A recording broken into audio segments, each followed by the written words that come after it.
बात करेंगे लो बीपी की। हालांकि काम में व्यस्त होकर हम खाना पीना भूल जाते हैं तो सारा शरीर में थकावट, लो फीलिंग, एनर्जी कम होना, शरीर में काम करने की इच्छा न होना और हिम्मत भी न होना और घबराहट होना, तो वाकई ये काफी परेशान कर सकता है हम सबको, खतरे की घंटी भी बजा सकता है। तो ये तब होता है कि जब रक्तचाप, जो दबाव है, वो सामान्य से काफी कम हो जाए। नमस्कार, D5 चैनल हिंदी देख रहे दर्शकों का मैं वंदना स्वागत करती हूँ। आज एक बार फिर हम जुड़े हुए हैं homeopathic expert doctor H.K. Kharbanda ji से। डॉक्टर खरबंदा, आपका बहुत बहुत स्वागत है हमारे इस प्रोग्राम में। धन्यवाद वंदना जी, नमस्कार सभी को बहुत बहुत। डॉक्टर खरबंदा, आज हम बात करेंगे लो बीपी की। हाई बीपी की तो अक्सर सभी किया करते हैं, आज हम लो बीपी की बात करेंगे। तो आप हमें सबसे पहले ये बताइए कि ये लो बीपी होता क्यों है। तो वंदना जी, बहुत अच्छा आपका सवाल है। जहां तक लो ब्लड प्रेशर की सवाल है, भारतवर्ष की लगभग आधी महिलाएं, खासकर युवा जो महिलाएं हैं, जो बाद, क्योंकि एनर्जी चाहिए होती है, भाग दौड़, आजकल वो हाउसवाइफ वाला तो जमाना रहा नहीं, सभी को आजकल काम करना पड़ता है कंधे से कंधा मिला के। तो यंग गर्ल्स और यंग फीमेल्स को बॉडी में एनर्जी काफ़ी चाहिए होती है। हालांकि काम में व्यस्त होकर हम खाना पीना भूल जाते हैं तो सारा शरीर में थकावट, लो फीलिंग, एनर्जी कम होना, शरीर के दर्द रहना, शरीर में काम करने की इच्छा न होना और हिम्मत भी न होना, ये और घबराहट होना, माथे पे पसीना आना, चक्कर आना, उल्टी आने का दिल करना, ये सारे सिम्टम्स लो बीपी के गिने जाते हैं। हालांकि इसको हम हाइपोटेंशन बोलते हैं। हाई ब्लड प्रेशर को हाइपरटेंशन बोलते हैं, लो को हाइपोटेंशन बोलते हैं। तो ये तब होता है कि जब रक्तचाप, जो प्रेशर है, उसकी जो दबाव है, वो सामान्य से काफ़ी कम हो जाए। तो देखिए 120/80 सिस्टोलिक 120 और डायस्टोलिक 80, ये हमारा नॉर्मल गिना जाता है। लेकिन जो नीचे वाला लेवल है वो 90/60, 90 सिस्टोलिक और 60 डायस्टोलिक, अगर उससे भी नीचे चला जाए तो वाकई ये काफ़ी परेशान कर सकता है हम सबको, खतरे की घंटी भी बजा सकता है। तो इसके बारे में हमें जो आइडियल ब्लड प्रेशर है वो हमें 120/80 से लेके 90 और 60 के बीच बीच में रखना है, ये हमारी कोशिश होनी चाहिए। तो जिन लोगों का ब्लड प्रेशर 90-60 से भी कभी कभार नीचे चला जाए, वो वाकई रिस्क का मैटर है। लेकिन हम इसमें बिल्कुल पहले आपको ये बताएंगे कि बिना किसी लक्षण या संकेत के यूजुअली लोगों का ब्लड प्रेशर बहुत लो नहीं जाता है। जब भी ये लो जाता है तो संकेत देता है। संकेत मैं आपको बिल्कुल बताऊंगा कि कैसे संकेत होते हैं, और अगर संकेत है तो बिल्कुल समझ आएगा कि लेटने के बाद एक बार इसमें देखिए चक्कर आना और बेहोशी के लक्षण, कई बार बेहोश हो जाता है, इतना बीपी लो आ जाता है कि शरीर उठ ही नहीं पाता और व्यक्ति बेहोश होकर गिर जाता है। तो ये सिम्टम्स भी आ सकते हैं। तो इसमें कईयों को, हाँ, अगर डायबिटीज़ के मरीजों को ये सिम्टम्स हों तो वो हाइपोग्लाइसीमिया हो सकता है, उसमें ब्लड प्रेशर के बजाय जो शुगर है वो कम हो जाती है। तो अगर तो आप ब्लड प्रेशर के मरीज हैं, फिर तो इमीडिएटली आप शुगर ग्लूकोमीटर अपने पास रखिए, अपना शुगर लेवल जांच लीजिए, और अगर आपको लगे कि चक्कर आके आप बेहोश हो रहे हैं तो एक टॉफ़ी मुंह में डालिए और उसे चूस के एक बार फेंक दीजिए, आपका ब्लड शुगर लेवल आएगा। लेकिन ब्लड प्रेशर कम आता है तो हम ORS से पास रख लेना, ये फौरी इलाज आपको मैं बता रहा हूं। तो 1 या 2 चम्मच ORS के आधे गिलास पानी में डालिए, घोल के पी लीजिए, इससे बढ़िया इसका कोई इलाज नहीं है। लेकिन ये कई तरह का ब्लड प्रेशर लो होता है, वो मैं आपको बता देता हूँ। पोस्चरल बीपी लो हो सकता है, बहुत देर अगर आप खड़े रह जाएं, जैसे कोई पुलिस वाले हैं, नर्सेज हैं या कंडक्टर्स हैं, ऐसे लोगों में बहुत देर खड़े होने के बाद क्योंकि एनर्जी और ग्रेविटी के अगेंस्ट हम खड़े रहते हैं तो उससे भी ब्लड प्रेशर लो हो सकता है। या पोस्ट प्रेंडियल हाइपोटेंशन होती है, खाने के बाद रक्तचाप में कमी आ जाना, ये भी ये बड़े लोगों को, बड़ी एज के लोगों को प्रभावित करता है। इसी के साथ साथ न्यूरली मीडिएटेड हाइपोटेंशन होती है, मस्तिष्क के संदेशों से कमी आने के कारण रक्तचाप में कमी आना, ये युवा और बच्चों को प्रभावित कर सकता है, क्योंकि इसमें हार्ट और ब्रेन, इनकी कोऑर्डिनेशन में फर्क आ जाता है। और इसी के साथ साथ ये देखिए कि इसके एक बार मैं फिर से आपको बिल्कुल क्लियर कट इसके लक्षणों को बता देता हूं। होता क्या है कि जब रक्तचाप शरीर के अंगों को पर्याप्त रक्त नहीं दे पाता, ब्लड की सर्कुलेशन कम हो जाती है, तो शरीर के अंग ठीक से काम नहीं कर पाते। तब ये अस्थाई या स्थायी रूप से डेफिनेटली अगर बहुत देर अगर लो रह गया और बहुत कम हो गया तो डेफिनेटली कुछ स्थायी डैमेज भी हो सकता है। अगर ब्रेन को बहुत कम चला जाए तो ब्रेन की कोशिकाओं में ऑक्सीजन और न्यूट्रिशन की कमी के कारण चक्कर आते हैं और बेहोशी भी आ सकती है। तो ये बीपी के आम लक्षण है, चक्कर आना और बेहोशी। इसी के साथ साथ कमजोरी और थकावट और झुंझुनापन हाथों और पैरों में, ये सारे सिम्टम्स आ सकते हैं इसके। और इसके साथ साथ ऑर्थोस्टैटिक हाइपरटेंशन आ सकता है। ऑर्थोस्टैटिक हाइपरटेंशन है जहां बैठने और लेटने के बाद कम रक्तचाप के लक्षण आते हैं हमारे यहाँ। इसी के साथ अगर किसी को दिल की बीमारी है, सीने में दर्द है, या दिल का दौरा पड़ता है, या कोरोनरी आर्टरी डिजीज है, तो उनमें भी अगर अब प्रॉपर सर्कुलेशन ना हो तो कई बार बीपी लो भी चला जाता है। इसी के साथ जब गुर्दे की बीमारी होती है, तो जब गुर्दों को कम ब्लड मिले तो डेफिनेटली वो अपना गुर्दे अपना काम नहीं कर पाते प्रॉपर, और ये गुर्दों की बीमारी भी हो सकती है अगर काफ़ी दिन अगर आप बीपी रहे।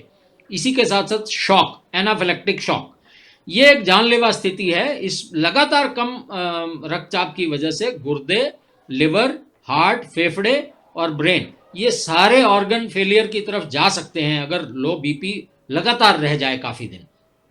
तो ये कॉन्सिक्वेंसेस मैंने आपको कॉम्प्लिकेशंस बताई हैं लो बीपी की। लेकिन अब देखते हैं कि कारण क्या हैं इसके, क्यों होता है अलर्ट। एक तो एलर्जी, एनाफिलेक्टिक शॉक की वजह से हो सकता है। सपोज आपका कहीं रक्त बहता हुआ देख लिया, या कोई एक्सीडेंट का शॉक आपने विजन देख लिया, या कोई ऐसी घटना देख ली, कोई अप्रत्याशित घटना किसी ने देख ली, तो वो शॉक की वजह से हमारे बंदा एकदम खड़ा खड़ा गिर जाएगा एनाफिलेक्टिक शॉक से। उसमें लो ब्लड प्रेशर हो जाता है, ब्रेन की कोऑर्डिनेशन हार्ट से, ब्रेन सुन्न हो जाता है उसमें, और उसके साथ साथ कई बार खुजली के और चकत्ते आ जाते हैं, या सांस लेने में कठिनाई आ जाती है, या गले और जीभ में सूजन के साथ साथ वॉमिट्स या दस्त आएंगे और बंदा बिल्कुल बेहोश होकर गिर जाता है। या खून की कमी, सर्जरी के दौरान ये ऐसा हो जाता है कि बहुत ज़्यादा खून बह जाने के कारण भी ऐसा हो सकता है। या पानी बिल्कुल ना पिए आप, तो डिहाइड्रेशन की वजह से भी ये ब्लड प्रेशर हमारा लो हो सकता है। अगर कंसिस्टेंटली लूज मोशंस रह जाएं, या कंसिस्टेंटली हम लोग बहुत ज़्यादा अधिक धूप में खड़े रहें और 3-4-5 घंटे पानी ना पिए, तो चमड़ी ऐसे पकड़ने पर पेट की वापस चली जाएगी, तो उसमें भी ये, और नमक कम हो जाए तो वो उसकी वजह से भी हाइपोग्लाइसेमिक शॉक हो सकता है, हाइपोवॉल्मिक शॉक उसको बोलते हैं, तो वो भी हो सकता है। अगर हार्ट की कोई प्रॉब्लम है उसकी वजह से भी हो सकता है। कुछ दवाइयाँ, डायूरेटिक्स अगर आप ले लें, बीपी को कम करने वाली दवाइयाँ ले लें, या हार्ट के डिजीज, बीटा ब्लॉकर्स, ये लोग भी, ये दवाइयाँ भी लो ब्लड प्रेशर का कारण बन सकती हैं। पोषण संबंधी कमियां, ये बहुत इंपॉर्टेंट है। कई लोगों में विटामिन B12 कम होता है, फोलेट कम होता है, उन्हें एनीमिया होता है। तो एनीमिया में की वजह से भी ये एनोरेक्सिया या बुलीमिया हो सकता है, और पोषक तत्वों की कमी हो सकती है, जिससे लो ब्लड प्रेशर हो सकता है। ये भारतीय महिलाओं को एनीमिया बहुत कॉमन है, और इसी की वजह से लो ब्लड प्रेशर भी हो जाता है। इसी के साथ साथ प्रेगनेंसी के दौरान भी ब्लड प्रेशर काफ़ी बार कम हो जाता है। सर्कुलेटरी सिस्टम में बहुत जल्दी आती हैं, उनको सिस्टोलिक रक्तचाप 5 से 10 है, और डायस्टोलिक 10 से 15 कम होना सामान्य है। तो वहाँ भी लगातार जांच करते रहना चाहिए। और सेप्टिसीमिया या सेप्टिक शॉक भी हो सकता है, गंभीर संक्रमण, या वो भी हाइपोटेंशन कर सकता है। तो ये सारे इसके कारण हैं। अब हम जानते हैं कि लो ब्लड प्रेशर से बचाव कैसे कर सकते हैं, कैसे बच सकते हैं। एक तो सबसे पहली बात, अल्कोहल का सेवन कम करें या न करें, स्वस्थ खाएं, अनाज, फल, सब्जियां, न्यूट्रिशन वाली चीज़ें खाएं, और शरीर की मुद्रा का ख्याल रखें। बैठने की स्थिति के बाद धीरे से खड़े हों, झटके से ना खड़े हो जाएं, और एक पैर को दूसरे पैर पे चढ़ाकर नहीं बैठना है, दोनों पैरों को ठीक रख के कुर्सी में पीछे होके बैठें।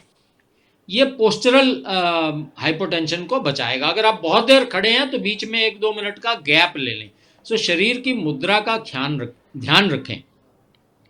थोड़ा और कम कार्बोहाइड्रेट युक्त भोजन खाएं और हर 2 घंटे बाद कुछ ना कुछ खाएं। ये बहुत इंपॉर्टेंट है वंदना जी। अब होता क्या है कि आपका एनीमिया पहले है और न्यूट्रिशन, आप डाइटिशियन पे चले जाते हैं कि वजन बहुत ज़्यादा हो गया तो अब खाना नहीं है हमने, और कई लोग आजकल वो 18-18 घंटे की फास्टिंग रखते हैं, तो ये कॉम्प्लिकेशंस बहुत ज़्यादा उसमें कॉमन आ जाती हैं।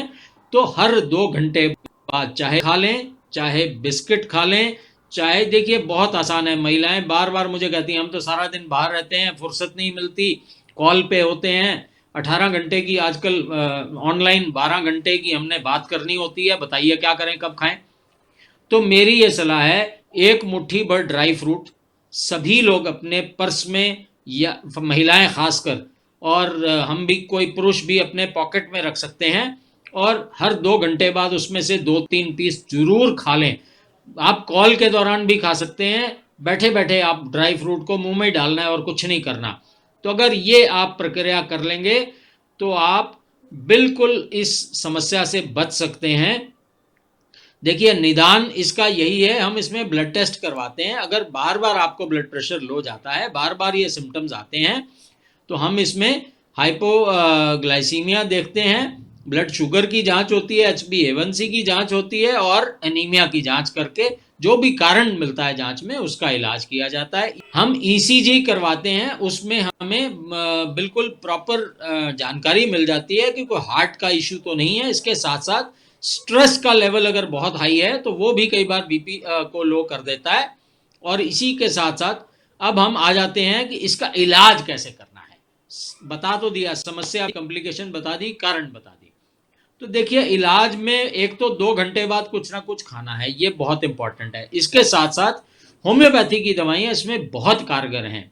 जलसीमियम इसमें दवाई है, इग्नेशिया इसकी दवाई है, और वर्बैसिकम मदर टिंचर एक इसमें खास दवाई है जो बिल्कुल एकदम से दवाई, हम इसकी 10 से 12 बूंदे लेते हैं, वो आप इमरजेंसी अपने पर्स में रख सकते हैं। जब आपको लगे कि घबराहट, बेहोशी आ रही है, और कार्बोवेज हमारी एनाफिलेक्टिक शॉक की दवाई है, और ये सारी दवाइयाँ मैं आपको कमेंट बॉक्स में डाल दूंगा ताकि आप लोग बिल्कुल सिम्टम्स के अकॉर्डिंगली, लेकिन फिर भी मेरी ये सलाह होगी आप अपने डॉक्टर से एक बार सलाह करके ही दवाइयाँ लें। इसी के साथ साथ नमक, ORS का पैकेट सभी ब्लड प्रेशर लो जिनका हो जाता है वो अपने पर्स में रखें, और कहीं अगर पानी भी नहीं उपलब्ध है तो सूखा ORS मुंह में डाल लें, ये फर्स्ट एड का काम करेगा। अगर आपका ब्लड प्रेशर लो है तो आप 1 या 2 चम्मच ORS सूखा ही मुंह में डाल लीजिए। चीनी और नमक का घोल होता है ये, इसका कोई नुकसान नहीं है। तो ये लो BP का आपका, लेकिन एक ख्याल रखें, हाई ब्लड प्रेशर वाले इसको न लें, और जिनका डायबिटीज वाले मरीज इसको न लें। ये 2 बंदे अगर लें तो उससे पहले अपनी ग्लूकोमीटर द्वारा अपनी ब्लड की ग्लूकोज की मात्रा जांच लें, तब लें। ये बिल्कुल स्पष्ट, अगर स्पष्ट नहीं होता कि BP किस कारण से हो रहा है और उसका कोई इलाज नहीं मिल रहा, तो बेहतर है आप सिस्टमिक इलाज कराएं, अपने कारण अपने फिजिशियन को मिलें, पूरे कारण इसके जांच लें और फिर इसका इलाज कराएं। और टेम्परेरी जो इलाज है, फर्स्ट एड वाला इलाज है, उसमें नमक ज़्यादा खाना है, नमक की मात्रा आप बढ़ा लें, पानी ज़्यादा पिएं, और दबाव वाले मोजे पहने, जो स्टॉकिंग्स पहनी है पैरों में, अगर लगातार रहता है, और बैठकर सोकर उठने के बाद खड़े होकर जो उनको बार बार चक्कर आते हैं वो अपने पैरों को दबा सकते हैं उठने से। जैसे काफ़ी देर बैठ के उठने लगें तो पहले पैरों को थोड़ा सा दबा लें और फिर उठें, और झटके से ना उठें।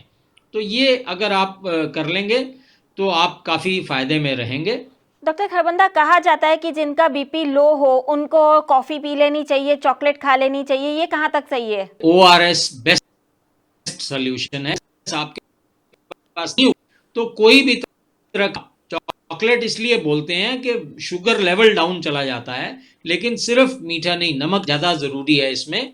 तो कॉफ़ी और चॉकलेट के बजाय मैं ORS को ज़्यादा तरजीह दूंगा। ना मिले तो अकेला नमक घोल के आप ले लीजिए, 4 से 6 ग्राम नमक आप सूखा, 1 चम्मच नमक पानी में घोलिए, और वो पी लीजिए, वो ज़्यादा इफेक्टिव है और इंस्टेंट है। वो कॉफ़ी से और चॉकलेट से इंस्टेंट आपका काम करेगा, लेकिन उसमें बीपी लो एस्टेब्लिश करना जरूरी है कि वाकई बीपी लो है। अगर किसी को बीपी लो होने के कारण वॉमिटिंग आ रही हो तो क्या करना चाहिए? जी बिल्कुल, अगर आपको ये लगता है कि बार बार आपका ब्लड प्रेशर लो होने की वजह से वॉमिटिंग आ रही है, तो उसमें आप एक तो सूखा ओआरएस लें, फिर पानी मत लें। वॉमिटिंग वाले सभी मरीजों को सूखा ओआरएस ले लें और 40 मिनट पानी न पिए, तो वो आपको पचना शुरू हो जाएगा और आपकी वॉमिट ठीक हो जाएगी। क्योंकि पानी से पेट में पानी जाके हिलता भी है। जो ट्रेवल वाले वॉमिटिंग वाले होते हैं उनको भी, जो वॉमिटिंग की दवाइयां भी हैं, वो माउथ सस्टेन, आजकल सारी डिजोल्वेबल आ गई हैं, सूखी बिना पानी के लेनी है। उल्टी की दवाइयां उल्टी रोकने के लिए बिना पानी के लें, मुंह में डाल लें। कोई भी उल्टी रोकने वाली गोली है वो माउथ डिजोल्विंग लें और बिना पानी के लें, और गोली लेने के 60 मिनट तक कुछ पानी नहीं लेना है, तब वॉमिटिंग रुकेगी। लो बीपी की वजह से अगर घबराहट हो तो क्या करना चाहिए? घबराहट होती है लो बीपी में, इतनी घबराहट होती है कि घबराहट की वजह से लोग बेहोश होकर गिर जाते हैं। तो उस कंडीशन में कुछ नहीं करना, ओआरएस सबसे बढ़िया सोल्यूशन है। 2 चम्मच ओआरएस मुंह में डाल लीजिए सूखा बिना पानी के, वो आपकी घबराहट भी ठीक कर देगा, आप में एनर्जी भी आ जाएगी, और 1 घंटे बाद फिर आप काफी सारा ड्राई फ्रूट ले लें तो आपका ब्लड प्रेशर बिल्कुल परफेक्ट हो जाएगा। कई बार लो बीपी की वजह से सांस लेने में भी दिक्कत होने लगती है, ऐसे में क्या करना चाहिए? देखिए, अगर तो उल्टी नहीं आ रही है तो ओआरएस को पानी में घोल के आप घूंट घूंट करके पीते रहें, सिप सिप करके पीते रहें। जब आपको इलेक्ट्रोलाइट बैलेंस बॉडी का पूरा हो जाएगा तो डेफिनेटली आपका सब कुछ उससे ठीक हो जाएगा। लेकिन अगर ये बार बार होता है तो अपने फिजिशियन से मिलकर इसके कारण की जांच कराएं और कारण का इलाज करा लें, तो ये बार बार नहीं होगा। डॉक्टर खरबंदा, आप हमसे जुड़े, आपका बहुत बहुत धन्यवाद। धन्यवाद वंदना जी, सभी को नमस्कार। अगले एपिसोड में आपसे फिर मुलाकात होगी, तब तक के लिए नमस्कार।